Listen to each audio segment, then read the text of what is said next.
今日一開始先看美國跨黨派參議員訪問團，昨在台灣的行程結束，離開台灣。在此之前，因也去拜訪立法院，雙方是關門講一點鐘，也講到咱重要的國防預算問題，朝野立委也放出風聲，講氣氛真好。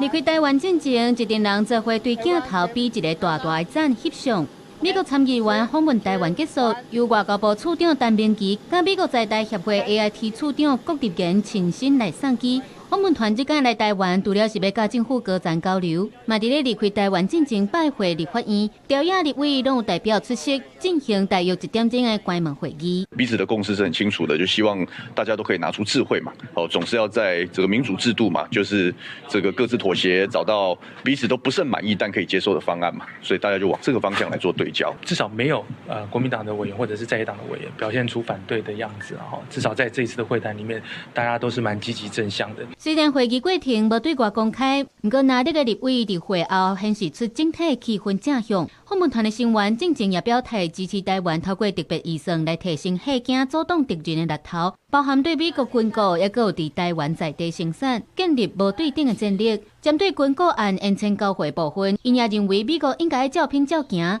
趕緊交出武器。A mix of American systems and Taiwan's own.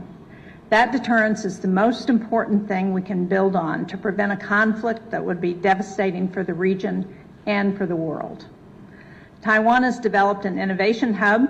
focused on drones and missile defense that needs additional resources. 針對中國國家主席習近平邀請國民黨主席鄭麗文去中國，美國民主黨參議員夏欣認為，雙方對話是好代，不過嘛提醒台灣就要為未來做準備。因為5月要舉辦川普甲習近平會談，外界咧關注台灣敢會成做談判的靠子啊。美國共和黨參議員孔希興表示，無應該將川習會當作是無好的代誌，美中的關係愈穩定，台灣愈安全。The stronger the relationship is between the United States and China, the more protected Taiwan is.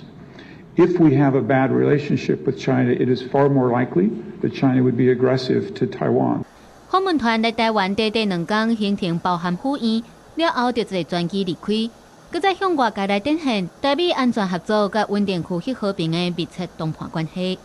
記者綜合報道。